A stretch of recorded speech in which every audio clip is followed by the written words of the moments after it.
In the summer of 1955, the Maple Grove subdivision in Ferndale, a quiet suburb just north of Detroit, Michigan, was the epitome of post-war American prosperity. Rows of nearly identical single-story ranch houses lined streets named after trees, their manicured lawns a testament to the pride of ownership felt by the predominantly white middle-class residents. At 1487 Oak Street lived the Caldwells, Robert and Elizabeth, both in their early 30s. Robert worked as a mid-level manager at the nearby Ford Motor Company plant, while Elizabeth was a homemaker who volunteered at the local church and was active in the neighborhood association. They had 2 children, Tommy aged 8 and Sarah aged 6. The Caldwells were considered the ideal American family by their neighbors. Robert was known for his punctuality and dedication to his job, often seen leaving for work at precisely 7:30 a.m. in his polished 1953 Ford Custom. Elizabeth was admired for her impeccable housekeeping, her children always neatly dressed, and her habit of bringing homemade pies to community gatherings. Their home was a model of 1950s domestic life. The living room featured a new Philco television set around which the family would gather each evening. The kitchen boasted modern appliances, including a refrigerator and electric mixer. In the backyard, a white picket fence enclosed a small vegetable garden and a swing set for the children. Next door at 1489 Oak Street lived the Petersons, Jack and Margaret, both in their late 40s. Jack worked as an accountant for a local firm, while Margaret taught 3rd grade at the neighborhood elementary school. Unlike the Caldwells, the Petersons had no children, a fact that occasionally raised eyebrows in the family-oriented community. The relationship between the 2 couples was cordial, but not particularly close. They exchanged pleasantries over the fence and at neighborhood functions, but rarely socialized beyond that. The Petersons were more reserved than their younger neighbors, preferring quiet evenings at home to the community activities the Caldwells frequently attended. The rest of Oak Street was populated by similar families. The Johnsons at 1485, with their 3 boisterous boys, the elderly Wilsons at 1491, who had lived in the neighborhood since its construction, and the newlywed Taylors at 1493, who had just moved in that spring. Maple Grove was a community where everyone knew each other, or at least thought they did. Block parties were common in the summer months, with the aroma of grilled hamburgers and the sound of children playing filling the air. The local elementary school, just 2 blocks away, served as a hub for community activities and PTA meetings. Crime was virtually unheard of in Maple Grove. The most significant incidents in recent memory had been a series of minor vandalism acts attributed to teenagers from the next town over. The local police rarely had reason to visit the subdivision, except for the occasional speeding ticket or to help find a lost pet. This sense of safety and community was one of the main reasons families like the Caldwells had chosen to make Maple Grove their home. It represented everything they believed America should be: safe, prosperous, and free from the complexities and dangers of urban life. Little did the residents of Oak Street know that beneath this veneer of suburban tranquility, a dark secret was lurking. The Caldwells, the very embodiment of the American dream, were harboring a truth that would soon shatter the peace of Maple Grove and challenge everything their neighbors thought they knew about the nature of evil and the facade of respectability. On July 15, 1955, a Friday, the Peterson household fell silent. This wasn't immediately noticed as unusual, given the couple's typically reserved nature. However, by Monday morning, when Jack Peterson failed to show up for work and Margaret didn't appear at the school where she taught, concerns began to arise. At 9:30 a.m. on July 18th, Richard Thompson, Jack's supervisor at the accounting firm, called the Peterson residence. After receiving no answer, he contacted the Ferndale Police Department to request a welfare check. Officer Daniel Harris was dispatched to 1489 Oak Street at 10:15 a.m. Upon arrival, Officer Harris noted that the Petersons' 1950 Chevrolet Styline was still in the driveway. He knocked on the front door several times, receiving no response. Peering through windows, he observed no signs of disturbance, but also no indication of recent activity. The mailbox was full, containing correspondence dated back to July 14th. At this point, Officer Harris approached the neighboring Caldwell residence. Elizabeth Caldwell answered the door, her daughter Sarah hiding shyly behind her skirt. When questioned, Elizabeth expressed surprise at the Petersons' absence, stating she had last seen Margaret watering her garden on Thursday evening, July 14th. She mentioned that the Petersons had not informed her of any travel plans. Officer Harris returned to the station and filed a missing persons report. Detective Frank Morrison was assigned to the case. On July 19th, with a warrant in hand, Morrison and a team of officers entered the Peterson home. The interior of the house was undisturbed. In the kitchen, a half-empty cup of coffee and a plate with toast crumbs suggested an interrupted breakfast. The bedroom was tidy, with no signs of packing for a trip. Jack's wallet and Margaret's purse were found on the dresser, containing cash and identification. In the following days, a thorough investigation of the Petersons' lives began. Their bank accounts showed no unusual activity. Their families, contacted by phone, reported no knowledge of any planned trips or troubles in the Petersons' lives.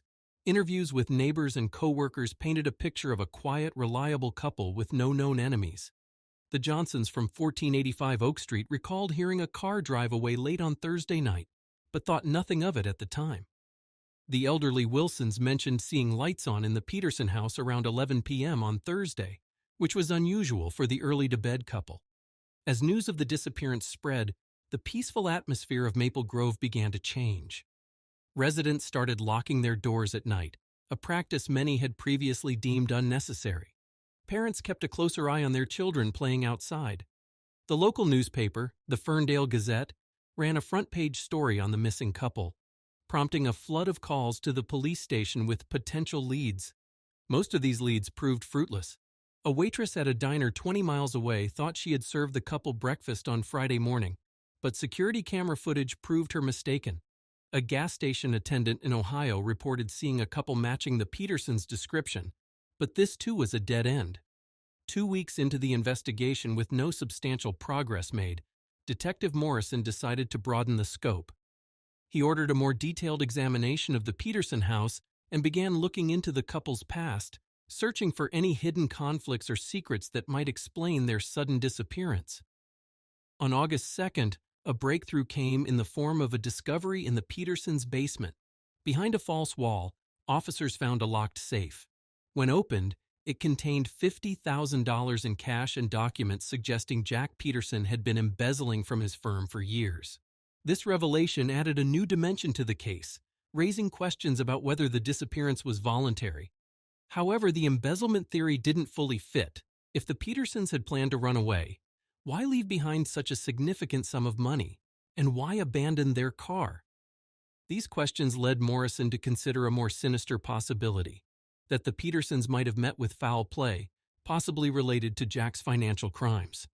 As August wore on, the case began to attract wider attention. A reporter from the Detroit Free Press wrote a feature article speculating on various theories, from voluntary disappearance to kidnapping to murder.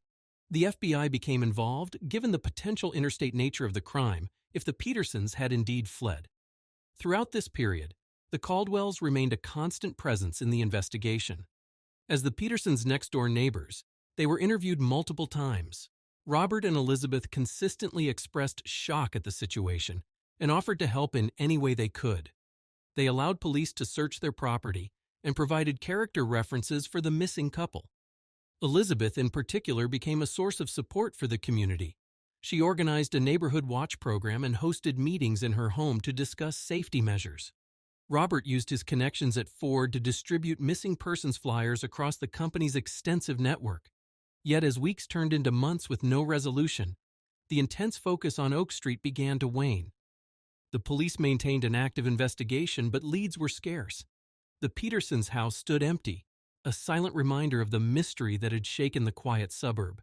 Little did anyone suspect that the key to solving the disappearance lay not with some distant criminal enterprise or in the Petersons' own actions, but much closer to home, behind the perfect facade of 1487 Oak Street. As the investigation into the Petersons' disappearance stretched into its third month, the initial shock in Maple Grove had largely given way to a lingering unease. The case remained unsolved, but life in the suburb had to go on. However, beneath the surface of returning normalcy, suspicions were beginning to take root. Detective Frank Morrison, now fully immersed in the case, began to notice inconsistencies in the statements provided by various neighbors. While these discrepancies were minor, they nagged at his investigative instincts. He decided to re-interview key witnesses, paying closer attention to details that might have been overlooked in the initial chaos of the disappearance. On October 3, 1955, Morrison returned to Oak Street. His first stop was the Johnson residence at 1485. Mrs. Johnson, initially hesitant, revealed something she hadn't mentioned before. On the night of July 14th, around 11:30 p.m., she had been up with a colicky baby and had seen Robert Caldwell's car pull into his driveway. This struck her as odd, given Robert's reputation for punctuality and early nights. Next, Morrison spoke with Mr. Wilson at 1491. The elderly man, after some prompting, recalled hearing what he thought was an argument coming from the direction of the Peterson house on the evening of July 14th. He couldn't make out words, but he distinctly remembered a man's voice raised in anger, followed by a loud thump. These new pieces of information, while not conclusive, shifted Morrison's focus. He began to look more closely at the Caldwells, the seemingly perfect couple next door to the Petersons. On October 10th, Morrison obtained a warrant to search the Caldwell property more thoroughly. The family was asked to stay with relatives during the search.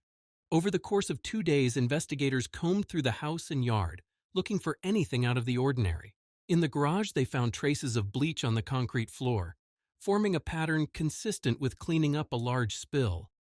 In the backyard, near the fence adjoining the Peterson property, the soil appeared to have been recently disturbed and resodded. The most significant discovery came from the Caldwell's basement. Behind a stack of boxes, investigators found a small notebook. It contained what appeared to be a ledger of loans and debts, with Jack Peterson's name appearing multiple times alongside substantial sums. Forensic analysis of the notebook revealed fingerprints belonging to both Robert Caldwell and Jack Peterson. The handwriting was identified as Robert's. This evidence suggested a financial relationship between the two men that neither the Caldwells nor anyone else had previously mentioned. Morrison also revisited the Petersons' financial records. He discovered that in the months leading up to their disappearance, large sums of money had been withdrawn from their accounts.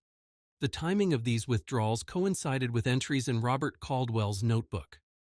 On October 15th, Morrison brought Robert Caldwell in for questioning. During a 6-hour interrogation, Caldwell maintained his innocence and claimed ignorance of any financial dealings with Jack Peterson. He explained his late arrival home on July 14th as the result of working overtime, though he couldn't provide any witnesses to corroborate this claim. Elizabeth Caldwell, questioned separately, stood by her husband's story. She insisted they had no knowledge of the Petersons' whereabouts and expressed distress at being treated as suspects. Despite the Caldwells' denials, Morrison felt he was onto something. He theorized that Robert Caldwell might have been running a loan sharking operation on the side, with Jack Peterson as one of his clients. If Peterson had been unable to pay, could this have led to a confrontation that ended badly? Morrison's team began digging deeper into Robert Caldwell's background. They discovered that before moving to Maple Grove, Caldwell had lived in several different cities across Michigan and Ohio. In each location, there were reports of petty crimes and financial disputes, though nothing that had resulted in serious charges. As news of the investigation's focus on the Caldwells spread, the community's reaction was mixed. Many found it hard to believe that the Model family could be involved in anything nefarious. Others, recalling the Caldwells' constant helpfulness during the initial search for the Petersons, wondered if this had been an attempt to deflect suspicion. On October 25th, a breakthrough came from an unexpected source. Tommy Caldwell, the 8-year-old son, was overheard by his teacher talking to a classmate about a secret in his house. When gently questioned by a child psychologist brought in by the police, Tommy revealed that he had seen his father and Mr. Peterson arguing loudly in their backyard on the night of July 14th. He had been scared and had hidden, not telling anyone what he had witnessed. This statement from Tommy Caldwell provided the probable cause Morrison needed. On October 27, 1955, Robert and Elizabeth Caldwell were arrested on suspicion of involvement in the disappearance of Jack and Margaret Peterson. The arrest sent shockwaves through Maple Grove. The image of the perfect suburban family was shattered, replaced by a growing realization that even in this idyllic setting, dark secrets could lurk behind closed doors. As the Caldwells were led away in handcuffs, their confused and frightened children taken into protective custody. The residents of Oak Street watched in stunned silence. The truth about what had happened to the Petersons was about to come to light, and with it, the dark underbelly of their peaceful suburban existence would be exposed. As the investigation deepened following the arrest of Robert and Elizabeth Caldwell, Detective Morrison and his team began to uncover a complex web of lies and deception that stretched back years before the Caldwells had settled in Maple Grove. Robert Caldwell, born Robert Kensington in 1922 in Akron, Ohio, had a troubled past that he had carefully concealed from his neighbors and co-workers. Records showed that he had been arrested twice in his youth for petty theft and once for assault, though the charges were later dropped. He had served in the Navy during World War II, but his service record indicated disciplinary issues and an eventual dishonorable discharge in 1945 for insubordination and suspected theft of military property. After the war, Robert had drifted from city to city across the Midwest, using various aliases. In each location, he became involved in small-time cons and loan sharking operations. He would establish himself as a respectable member of the community while simultaneously running an underground money-lending business, often targeting desperate individuals with high-interest loans they couldn't repay. Elizabeth Caldwell, née Elizabeth Hargrove, had her own secrets. Born in 1925 in Cincinnati, she had been a promising student until dropping out of high school at 16. Police records showed she had been arrested several times for shoplifting and prostitution between 1941 and 1944. In 1945, she met Robert then, using the alias James Smith in a bar in Toledo, Ohio. Recognizing a kindred spirit, they quickly formed a partnership both romantic and criminal. The couple married in 1946 and began their life of deception in earnest. They would move to a new town every few years, always presenting themselves as an upstanding, hard-working couple. Robert would find respectable employment while secretly continuing his loan sharking activities, and Elizabeth would integrate herself into the community, gathering information and identifying potential marks for their schemes. Their children, Tommy and Sarah, were born in 1947 and 1949 respectively. The Caldwells used their status as parents to further cement their image as a model family.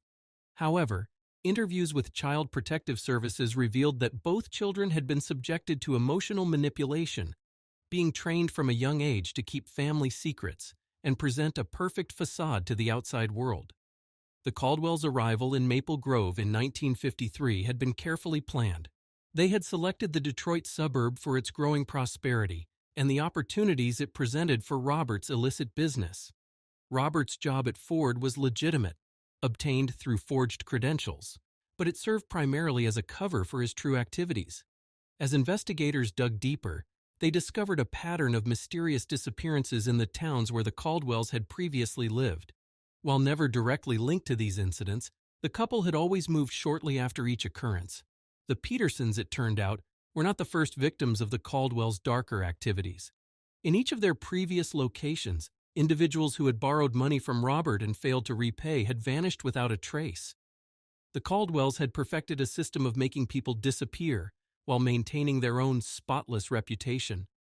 Jack Peterson, the investigators learned, had approached Robert Caldwell for a loan in early 1955. Peterson, despite his outward appearance of financial stability, had a gambling problem and had accrued significant debts. He had embezzled money from his firm to cover these debts, but needed more to avoid detection. Caldwell, sensing an opportunity, had given Peterson a series of high-interest loans. When Peterson struggled to make payments, Caldwell began to pressure him, threatening to expose his embezzlement. This led to increasingly heated confrontations between the two men, culminating in the events of July 14, 1955. Margaret Peterson, interviews with her colleagues revealed, had begun to suspect something was amiss with her husband's finances. She had confided in a fellow teacher about strange phone calls and her husband's increasingly erratic behavior. The night before their disappearance, she had told this friend that she planned to confront Jack about their financial situation. Elizabeth Caldwell's role in the scheme became clearer as well. She had cultivated a friendship with Margaret Peterson, all the while gathering information about the couple's routines and vulnerabilities. Her seemingly innocent neighborhood gossip sessions were, in fact, a way to keep tabs on the community and identify potential threats or opportunities. The investigation also uncovered a network of associates the Caldwells had cultivated over the years. These individuals, spread across several states, helped with everything from creating false identities to disposing of evidence. This network had enabled the Caldwells to operate undetected for so long, always staying one step ahead of the law. As the full extent of the Caldwells' past came to light, the residents of Maple Grove were forced to confront the reality that they had been living next door to career criminals masquerading as the perfect American family. The revelation shattered the sense of security and trust that had defined the community. The case attracted national attention, with newspapers and fledgling television news programs running stories about the suburban swindlers and the picture-perfect predators. The idea that such darkness could exist behind the manicured lawns and white picket fences of Middle America struck a chord with a nation grappling with the complexities of post-war society. As the investigation continued to unfold, one crucial question remained unanswered. What exactly had happened to Jack and Margaret Peterson on that fateful night in July? The truth, when it finally emerged, would prove even more shocking than anyone had anticipated.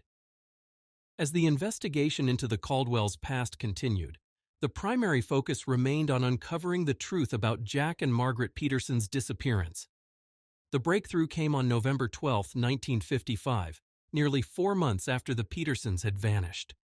Under intense interrogation and faced with mounting evidence of their criminal history, Elizabeth Caldwell finally broke.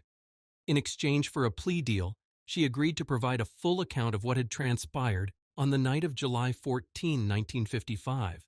According to Elizabeth's testimony, corroborated by physical evidence and later by Robert Caldwell's own confession, the events unfolded as follows.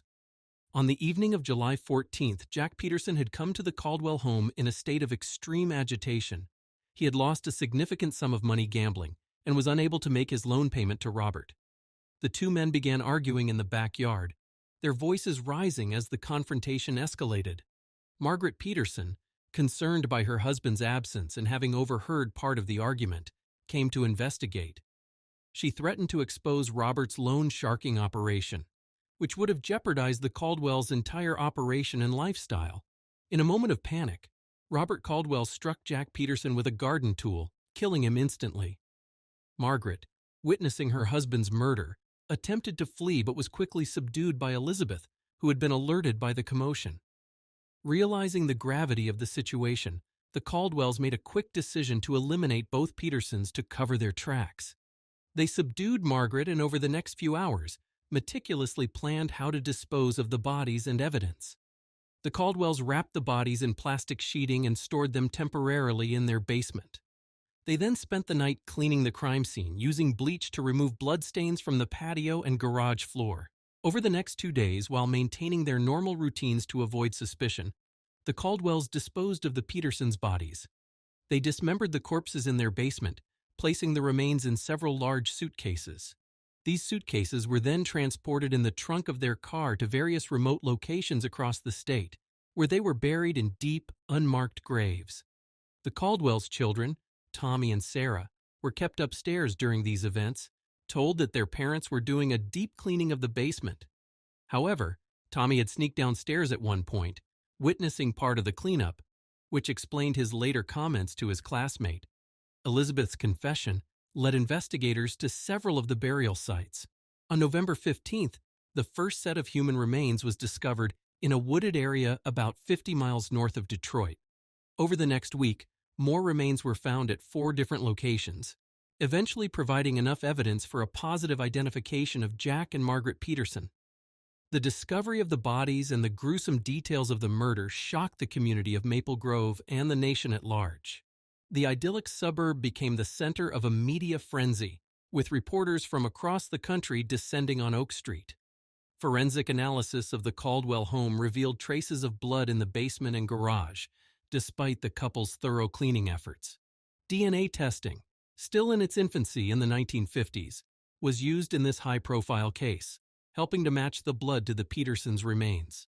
The murder weapon, a garden hoe, was recovered from a lake where Robert Caldwell had disposed of it. Tool marks on the victim's bones matched the hoe, providing crucial physical evidence linking the Caldwells to the murders. As news of the Petersons' fate spread, investigators in other states began reopening cold cases of disappearances in areas where the Caldwells had previously lived. While direct evidence was hard to come by, circumstantial connections suggested that the Petersons may not have been the Caldwells' first victims. The case against Robert and Elizabeth Caldwell was now ironclad. In addition to the murder charges, they faced numerous counts of fraud, money laundering, and conspiracy. The prosecutor's office announced they would be seeking the death penalty for both defendants. The revelation of the truth behind the Petersons' disappearance and the Caldwells' double life had a profound impact on the Maple Grove community. Neighbors who had once considered the Caldwells close friends now grappled with feelings of betrayal and fear. Many questioned how they could have been so thoroughly deceived. The case prompted a broader societal discussion about the nature of evil and the false security of suburban life. The idea that such horrific acts could occur in a seemingly perfect neighborhood challenged many Americans' perceptions of safety and community. As the case moved towards trial, attention turned to the fate of the Caldwell children, Tommy and Sarah. Child psychologists worked to understand the extent of the trauma they had experienced and to determine the best course for their future care. The quiet suburb of Maple Grove would never be the same. The dark secret hidden behind the perfect facade of 1487 Oak Street had been exposed, forever changing the lives of those involved and leaving an indelible mark on the community's history. The arrest of Robert and Elizabeth Caldwell on October 27, 1955, marked the beginning of one of the most high-profile criminal cases in Michigan's history. The subsequent legal proceedings would captivate the nation for months to come.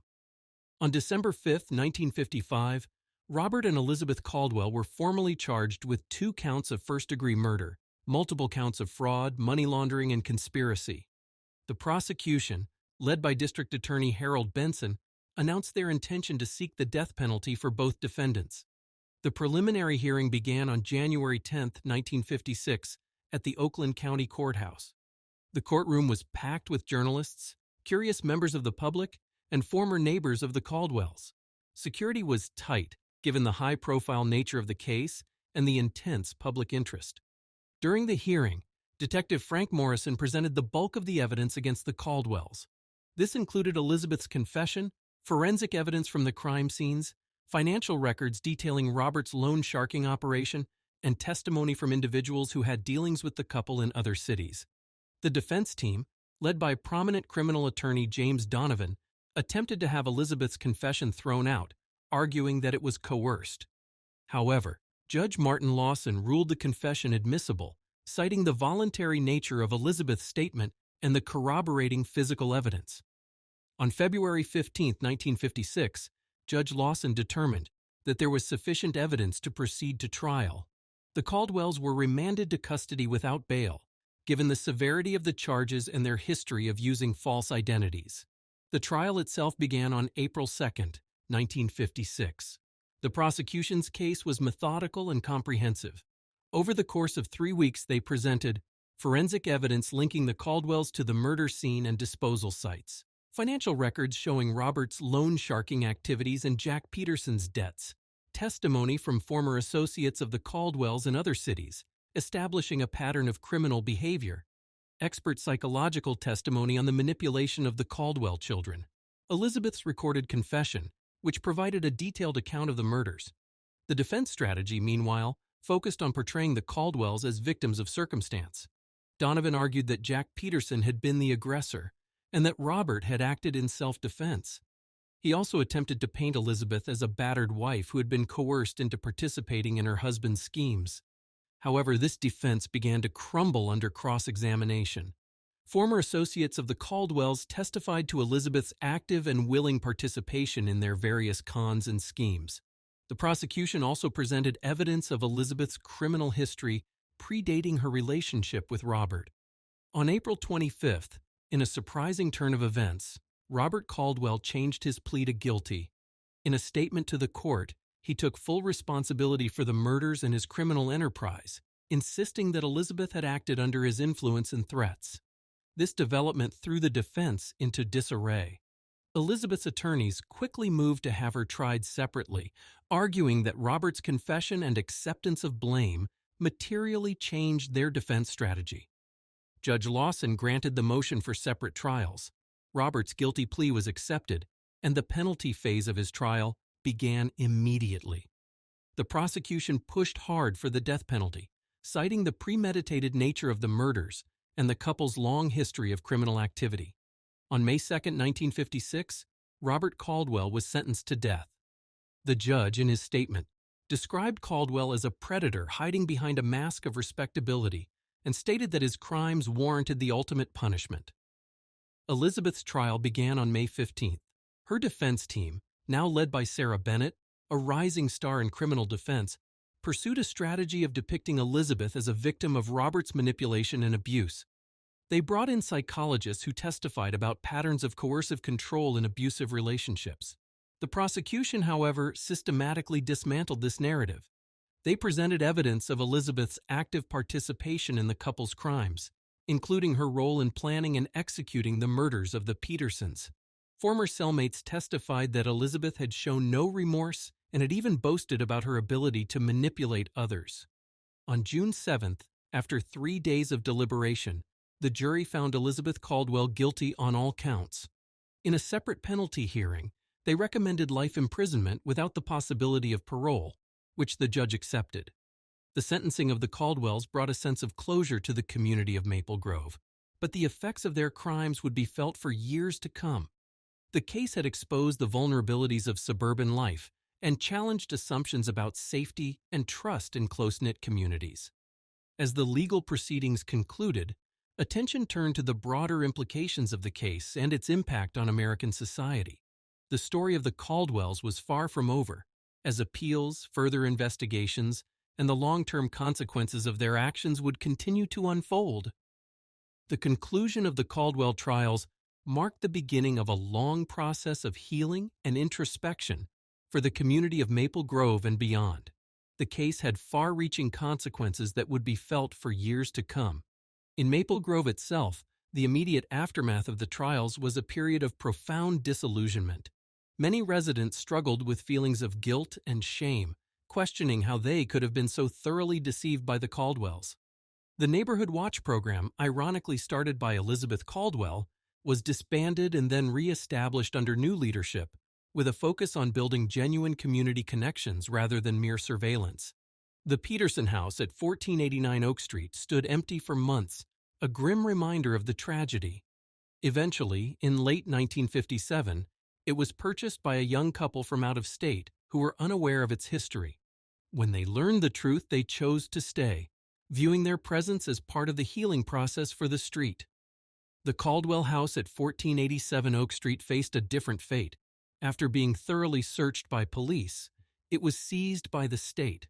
Despite attempts to sell it, the property's notorious history made it undesirable.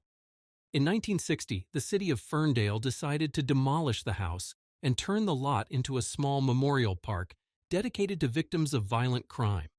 The case prompted a reevaluation of community dynamics across suburban America.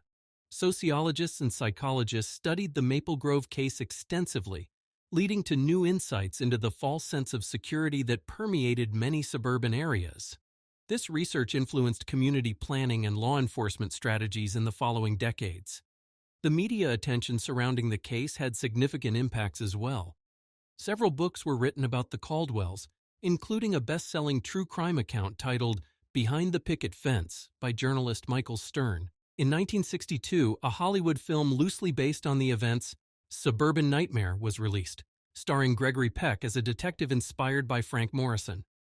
For the law enforcement officers involved, the case was both a triumph and a sobering experience.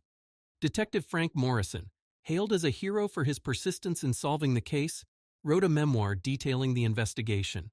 He became a sought-after speaker on criminal investigation techniques and the importance of looking beyond appearances in suburban communities. The long-term legal consequences of the Caldwells' crimes continued to unfold. Robert Caldwell's death sentence was appealed multiple times, with his attorneys citing new evidence and procedural issues. These appeals dragged on for years, keeping the case in the public eye. Robert was finally executed on September 15, 1963, maintaining his sole guilt until the end. Elizabeth Caldwell's life sentence was similarly appealed, though with less public attention. She remained in prison, becoming a model inmate and even earning a college degree through a prison education program. Her case became a point of discussion in debates about rehabilitation and the justice system. Despite several parole hearings, she was consistently denied release due to the severity of her crimes. Perhaps the most poignant consequences were those faced by Tommy and Sarah Caldwell, the children of Robert and Elizabeth. After their parents' arrest, they were placed in the care of their maternal grandmother in Ohio. Both children struggled with the trauma of their upbringing and the public nature of their parents' crimes. Tommy, who had unknowingly provided key evidence against his parents, dealt with feelings of guilt and betrayal. He underwent extensive therapy and eventually became an advocate for children of incarcerated parents. Sarah, younger and less aware of the events at the time, nonetheless faced challenges in forming trusting relationships as she grew older. In 1975, 20 years after the murders, Tommy Caldwell, now 28, gave his first and only public interview. He spoke about the difficulty of reconciling his childhood memories with the truth about his parents and his journey towards healing. His story sparked renewed interest in the long-term effects of high-profile crimes on the perpetrators' families. The Caldwell case also had lasting effects on the legal system. It was cited in numerous subsequent trials involving seemingly upstanding citizens accused of serious crimes. The thorough investigation techniques used by Detective Morrison became a model for complex criminal investigations in suburban settings.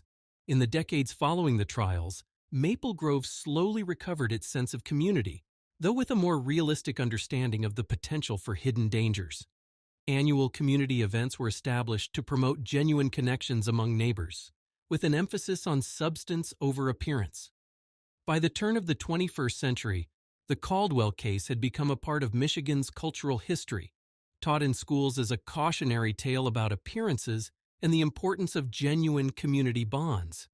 The memorial park on the former Caldwell property became a place of reflection, with a small plaque telling the story of the Petersons and the broader impact of the case. The legacy of the Caldwell murders served as a reminder that evil can lurk in the most unexpected places, and that true community is built on more than just manicured lawns and polite smiles. It forever changed the fabric of Maple Grove and left an indelible mark on the American suburban psyche.